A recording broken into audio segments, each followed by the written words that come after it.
Hello and welcome. He's been a dentist and a university dental educator, a judge for the Miss Australia Quest, the organiser of a Save Our Shacks campaign, and a volunteer at Kandahar House, and lots more. And he's actually found time to be actually here. Hello, Dr. Graham Parry. Hi Malcolm, and thank you for the invitation. It's a pleasure to be here. It is. It's a pleasure to be anywhere at our age. What do you mean? You're exactly right. I understand that. But you've been a fascinating man because there is just so many facets, not fascinators. Nice with a fascinator. You've had so many fascinating facets to your life and career. How did your life start? Why did you become a dentist? Many people ask me that, but I can remember when I was a teenager towards the upper end of high school, and I was at the dentist. And the dentist at the time, an elderly fellow called Les Maiden, said to me in a very rough voice, "And what are you going to do with your life, son?" And I wasn't sure. And he said, "Well, why don't you be a dentist?" So I actually went into the surgery and I spent a week or two there. It was a bit like work experience. We didn't have work experience then, but it was similar. Yep. And I spent the time there and I enjoyed it. I was thinking of doing medicine, but I wasn't convinced. And he convinced me to do dentistry, and I did. Did you find, when you first started, because it's quite a long course, isn't it? 5 years. You do a medical course first and... Well, part of it's medical, it's allied. Many of the subjects are similar. Mm-hmm. It's not the same course, but some of the subjects parallel each other, yes. Well, you've got to know how the body works. Absolutely. Otherwise, yes, for the injections yes. and all those things. There's the old saying that more dentists commit suicide than any other profession. That's probably an indictment of the patients in more ways than one. I mean, fear of the dentist. I mean, there is a great fear, isn't there? There is a fear of the dentist, and let me tell you that as a dentist, I was very, very concerned about that. I was always very compassionate, and although patients didn't always understand that, the reality of it is that dentists are very caring, they're very compassionate, and we try to do all the right things, even if patients don't think so sometimes. Well, there is a fear of the unknown, and the fact that you can't see what's going on. I always ask for a mirror. I think there should be a little camera above now so you can see everything, because I'm very curious. That might be a good or bad thing. Well, it'd be good for me, but it might be bad for somebody else. Exactly, but the point is also the mouth is it's part of your intimate zone. Yes. And so I think the moment you start treating or working in a patient's mouth, it's in an area where there are lots of nerve endings, there's lots of sensitivity. It's not a comfort zone by any means. No, and funnily enough, I found, I don't know what the proper name is, but a wedge or a chock, because I always have a problem of trying to keep my mouth open for long enough. And you must say a million times a day, open wide, nicely. What did you say? That's very true. I mean, the wedge is the props you're talking about. Is that the proper name? That's correct. Right. Yeah, you could be a dentist. I know. You don't need to know much more than that. But yeah, we do use them at times. They are helpful. But I always like to think that I could be human and I could relax the patient and I could talk to the patient. So it wasn't always easy to talk to the patient when they had something jammed in their mouth. So I tried to discourage that if I could. I tried to be able to communicate. That was my real aim, to keep on friendly terms and to talk to them and talk them through things and communicate. Keep talking, I think, because they can't answer back, so it is good to talk. But you can give them a chance to. I mean... Yes, I know that feeling very well, having had a lot of dental work done. But let's talk about you at school, because I love this. We've got a photo of a program that you... which high school did you go to? I went to Adelaide Boys, with the emphasis on boys. It was Adelaide Boys High. And they decided of all places to do St Joan. Well, it was in the curriculum for Year 12, and so you followed the English curriculum, and that's in what it was. 1958, in fact. Exactly. And you did 2 performances of it. If we flip this over, we can see the inside, and look, where's your name there? There you are, third from the top, playing St Joan. The leading role. I mean, when they decided to do the play, they needed someone to play Joan of Arc. Yes. And there were no women, there was no female, so... Were you the shortest boy in the class or something? Why did they pick you? I can't answer that. Maybe it's best I don't. But I certainly You got didn't talk up there at the time, No, I did didn't. you? But I got the starring role in a boys' school. Brilliant. I mean, I suppose everyone's got one of those stories if you're involved in that part of the school curriculum. Correct. Particularly at a same-sex school. Was that a good idea, do you think, a same-sex school? Nothing to do with what we were supposed to talk about, but... I've often wondered that because we've got 3 children and they went to a co-ed school. And I think that was looked upon as a very good thing at the time. And I have no doubts about that. I think it was very good. But at the time that I went to a boys' school, I thoroughly enjoyed that too. I think it probably helped me to stay focused on my studies rather than on other interests. I understand. I think going to a co-ed school has its good points, but it also has its other distractions as well. Right. Well, when did you play for this? We've got the district scores here, which is fascinating. I always enjoyed sport, and I was a reasonable average cricketer, and I managed to play district cricket for many years for West Torrens in district cricket, and I thoroughly enjoyed it. And I played there from probably 1960 to 1970, about 10 years as a district cricketer, yes. Amazing. Okay, so the dentistry's taken over and you're working as a dentist, and then you decide to teach. Well, when I worked as a dentist, there wasn't really any protocol in terms of staff and staff training. Right. And I thought, this is crazy. I was all in favour of team dentistry. That was my view, that was my philosophy, but there was no one to do the teaching. And so is this the nurses as well as the dentists? No, it was for dental assistants, and then dental assistants. It spread from there into dental hygienists. So it was dental auxiliaries, dental assistants, dental auxiliaries. I understand, yeah. And I thought the best thing to do is to train them. So we set up a course, and not only here in South Australia, but there were other people in other states that had similar views to mine. And so a national course of training was set up, and I was involved in the curriculum development for that. And so we set up a training program, and we trained many students to become dental assistants, dental radiographers, so they could take x-rays, and then they went on, and many instances went on and became dental hygienists. So I was the course director of that, believe it or not, well, for 40 why wouldn't years. I? For 40 years. Oh, for 40 years, that is an achievement. Yeah. So you're doing all of this in your business life, and in a way private life too, I guess. Correct. And then do you have a shack? I had a shack back in the 70s, in the late 70s. We owned a holiday shack up on the river. I suppose people don't really, these days, a lot of people don't know the shack culture. This was an interesting sign because the government wanted to take away or take back the public land. Correct. I mean, shacks have been in the news recently because there's been lots of flooding. Yes. But for those who don't know, a shack is a holiday home. It's a holiday. It's a getaway. It used to be though almost, put together they were out tin of shanties. flotsam and jetsam. They were tin shanties, but now many shacks are probably in greater value and worth more than the private home that you have back in Adelaide. All the money's been invested in the shack. But they're so rare now. You can't just decide to do a shack and build a shack anymore, can you? Well, there's a lot more regulations now, but back then, the government of the day decided that they wanted to get rid of shacks. And the government declared that all shacks, many of whom were on leases, should be knocked over. They wanted to get rid of shacks, and shacks were given notice, and all of the shack owners were appalled. I was one of them, and there was something like 6,000 shack owners in South Australia. So we formed an association, and I was the spokesperson for that, and we took on the government, and we had a huge campaign, a strong lobby group, and after many meetings and lots of negotiation and lots of media, lots of publicity, the government wilted. They fell over, and they decided to let people keep their shacks, and they could turn them into freehold. I wonder how many people in government at the time had a shack. I know of one, John Olsen, had a holiday Former shack. Premier of South Australia. And in fact, thanks to John, he was the one that rescinded the previous policy. He was the one that said, I think this makes a lot of sense.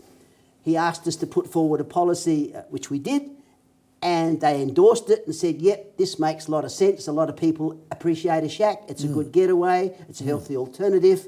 It's where families relax. And that's what happened. They kept them. Well, it actually holds families together as well to have a shack, because it's that whole holiday experience. And we had not only our family, but we had dozens of people. We had visitors. I don't know how many people we taught to water ski, but it would be 100 people. I mean, we not only had our family, we had visitors. Right. Were you on the ocean or on the river? No, we were up on the river. We had a place called at Swan Reach at Punyalroo. Right. We had a holiday shack at Punyalroo, and we had visitors by the dozens. Were you lucky enough to avoid floods that we've just recently had? No.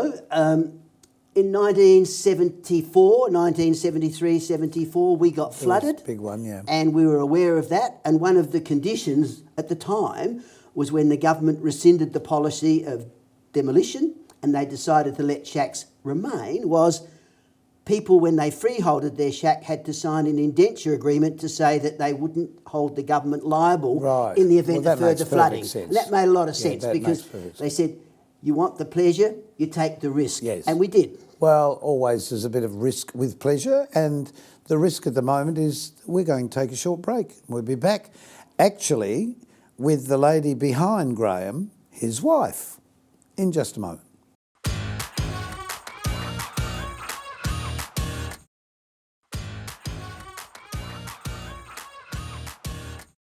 And welcome back to Our Time. Our guest has been Graham Parry in our first part of this program, and now here's the woman behind the man. Here's Helen Parry.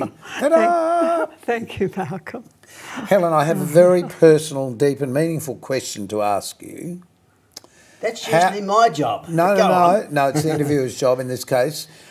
From a dental point of view, keep your mouth shut. So just tell me, how did you feel when he was chosen to be a judge on the Miss Australia quest? Oh, I was somewhat jealous, seeing all these lovely young ladies. But you could have been in it and surprised him. Oh, absolutely. No, I was too old. Biased. Not in 1983, you weren't. What do you mean? So we've got a picture here of the actual. I guess this was the program, was it? That was the program when they announced the winner, yes. Right, in 1983. So how did it work back then? I got a phone call, and I'm not sure why, but someone from the Spastic Centre at Woodville rang me and said, we're looking for someone to get involved as a member of the judging panel. Right. Would you like to join the panel? And you said, thought about I don't it. think I could. I couldn't, no.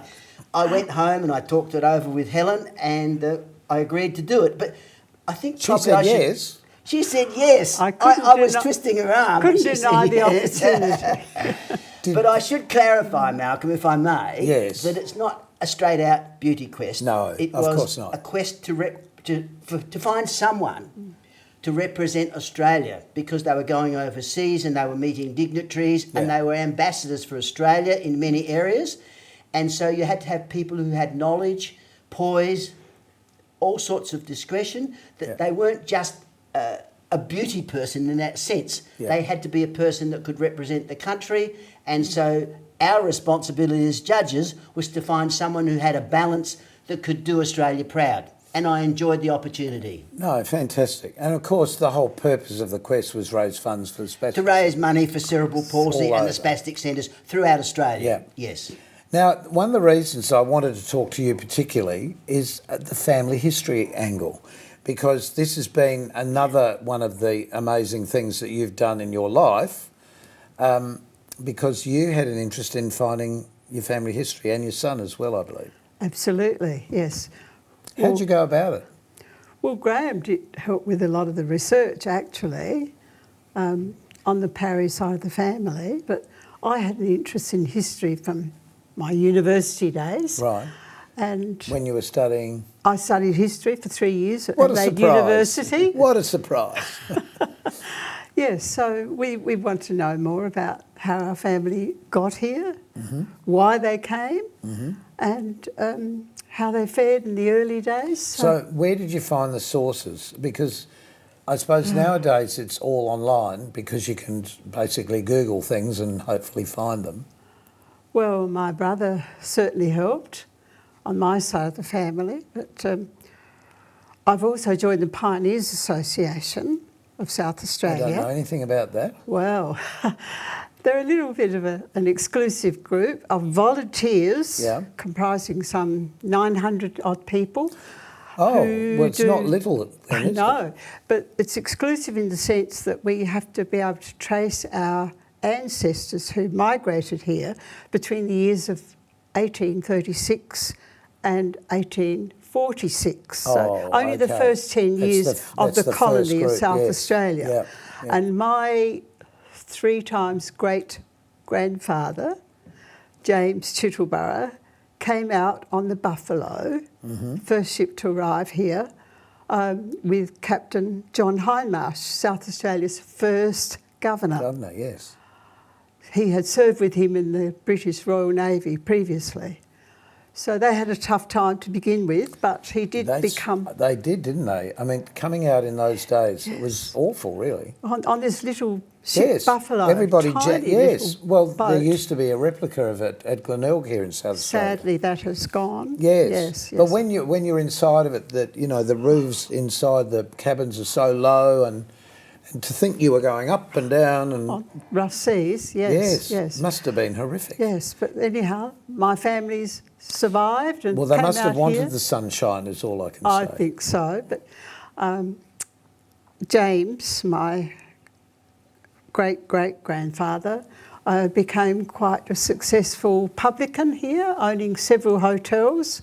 The first one on Buffalo Road. Funny about and that. later on out at Kent Town. Right. And then later on he became a farmer down at Ranella too. Right.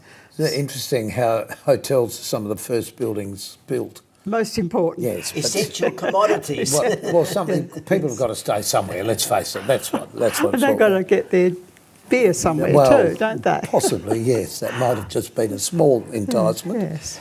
So, so you've collated all of that together. What benefit do you think it's been to your family to have done all of that? Well, at least we know how tough it was for them in the early days. Okay. Is it also about sort of who are you?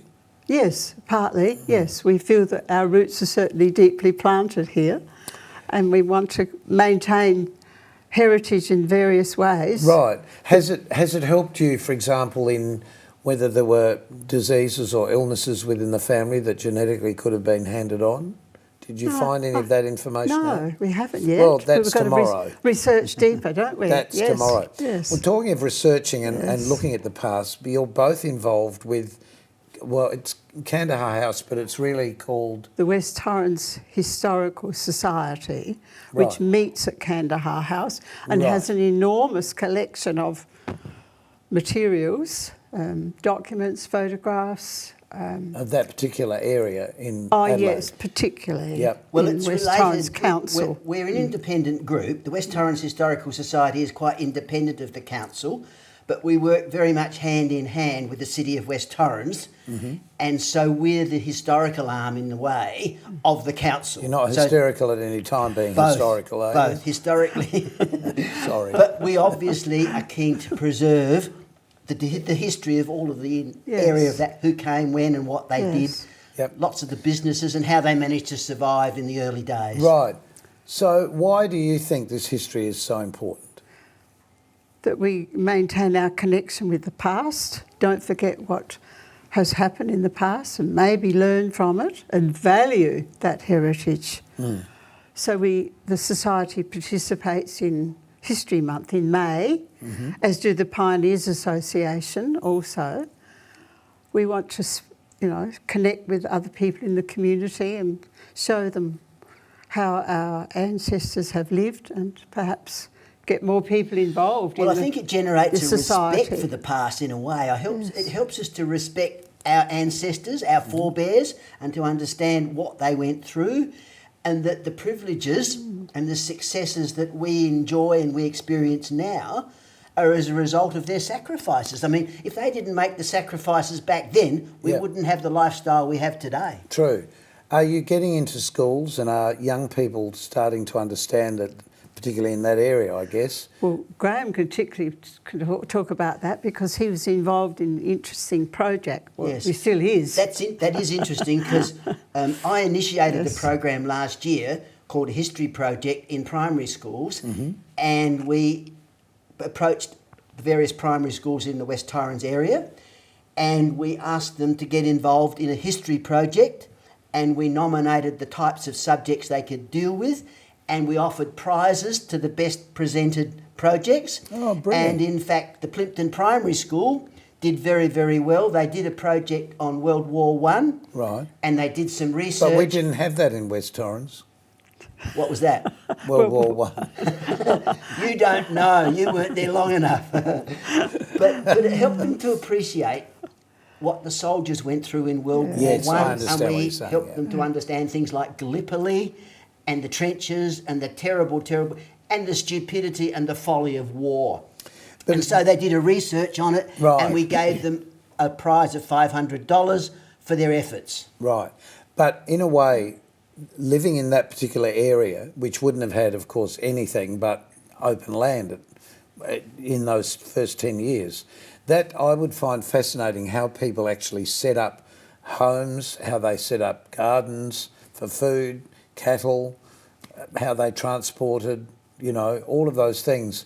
Because a lot of kids have no comprehension of that whatsoever. That's true. That's very true, because I can remember telling them, I was asked to speak to them at one stage, and I had to explain there was no television, no mobile phones, No and www. there was no showers, Yes. and you ate what you could, Yep. and there were just so many basic elementary lifestyle things that we just don't know about. No. And it helped them to realise the hardships that existed back then. And genuinely how grateful we should be for what we have today. Exactly. Absolutely. Yeah, it's amazing. Yes, yes. It's amazing. Well, Yes. look, we're going to be back with something you won't believe about this man.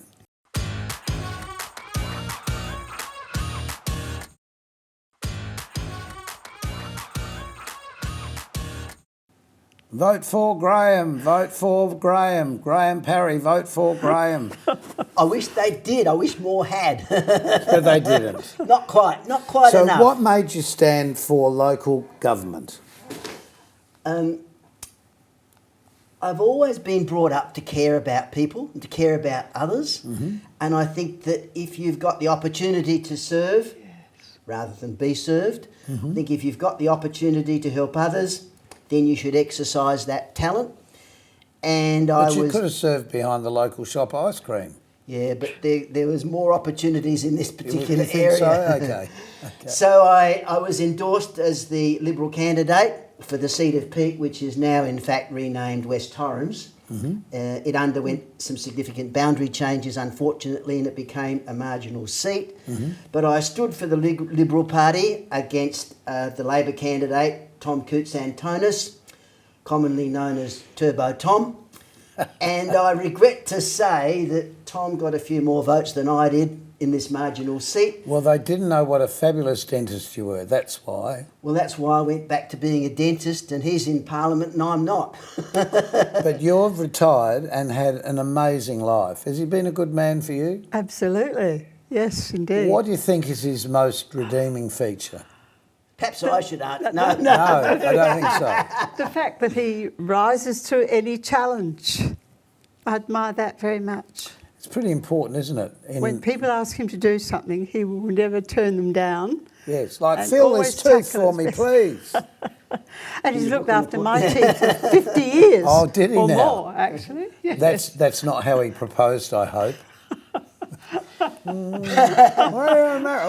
Will you marry me? That came later. I love that. But Malcolm, I think it's important to care for people, and my parents agree with you more. always taught me that. I Yep. was always taught to care about others, and I wanted to do something useful where I could help others and care for others. It just so happened that it was in dentistry, or primarily in dentistry. And the other things were just things I did along the way. But I wanted to look after people, and I did my best. But I think the most important thing, probably for both of you with the Historical Society, is the fact that you're involved in something that you've become passionate about. And Graham's been very active since he's retired from dentistry. Yes. That's how we met. because he interviewed me. So now I've got a chance to interview him back. That's for No, it's lovely to meet you both, and it's lovely to know, you know, that life can go on after you finish whatever your main work was in life. Because you had to also raise a family, I guess, amongst all of that. Yes, we have 3 children. Yes, exactly. So it's almost time for us to say goodbye, but good luck with everything in the future. Good luck with the Historical Society. May there be more history created by you also in all your walks of life. Thank you, Malcolm. So until next time on Our Time, keep yourselves nice till then and go out and do something historical. See you soon.